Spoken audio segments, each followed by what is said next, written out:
Welcome back to the Hawea Grove. In this episode, we're going to take a look at the waste generated from the build so far and how much of that waste we're managing to divert from going to landfill. Over the Christmas break, I focused on trying to reuse a lot of the pallets that the hemp came on. This simple pallet structure is going to be our substantial compost bin, which will take lots of green waste as well as our food waste.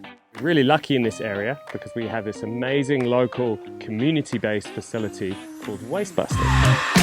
It's a great place to go find bits of materials, repurpose your unwanted items, and they have a pretty comprehensive recycling service. Come and have a look at our setup. So we've got our main waste here, our metals, our poly, our clear plastics and our cardboard. So we've already sent a couple of woolen fadges to you guys of cardboard. Tell us about what can be recycled here. Well, cardboard is a great one for recycling, as long as you can keep it dry, which can be a bit hard on a building site. And they really want corrugated cardboard. So boxes are your classic corrugated. And what they don't want, they actually don't want this because it's low quality fibre. It looks like cardboard, but any core rolls like this, not recyclable. Yeah. They really want cardboard boxes. Tell us about the poly. Oh, the old polystyrene. You've got two types, the classic expanded white polystyrene and the extruded. That's kind of the most common. And you'll get people use a lot for this under slab insulation. And that can get recycled in New Zealand. And there's a company called Xpol that we send our stuff to. As long as it's clean, you don't want it covered in glue or any sort of shit. It's got to be nice and clean and not wet. Would help as well. And what about this other one?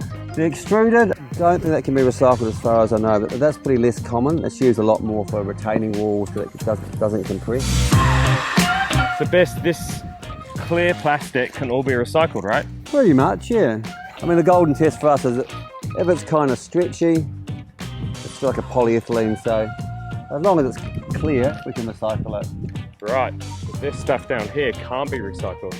No, there was a time when it could, but there's just no market for it. If it's coloured, even though it's polyethylene, you can't get rid of it. So Bess, our lime binder came in these bags. Do you think we could repurpose these for another use?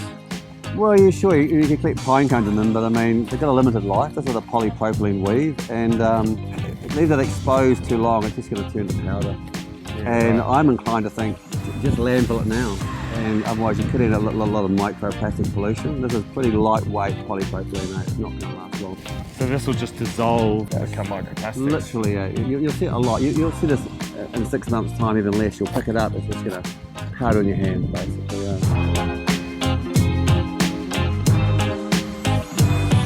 I took it upon myself to manage the waste and recycling during the build, and the geek inside me kept track of the progress with the spreadsheets. So far we've done 3 trips to the recycle centre and transfer station and dropped off the following amounts.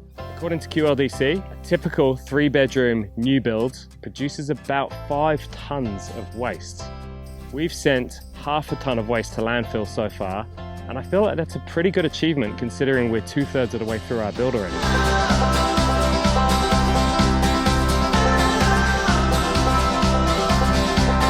What we have here is 2 piles of timber.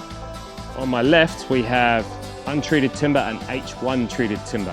These offcuts will be able to be burnt in a biochar kiln at the end of the build process, which we'll use as a kind of fertilizer through our fruit trees. What you see here is treated timber. This treated timber is toxic to burn, and unfortunately, most of it ends up in landfill if it can't be repurposed. It's actually a real problem for us, but we do have one solution for it. So Ben, tell us about your project. Yeah, well, pretty exciting. A few years back I got involved in the Better Building group and trying to look at ways to reduce waste in the building industry. The idea that we've finally landed upon is called the Wanaka Community Workshop. So we're getting a shed or a workshop space together and fundraising for tools, and then we'll have different groups like men's sheds and youth shed and community shed, making products or doing projects for themselves. And the key idea is that we'll collect a lot of materials from the building sites around Wanaka. What might be an offcut for a builder might be someone else's project, making things for the community.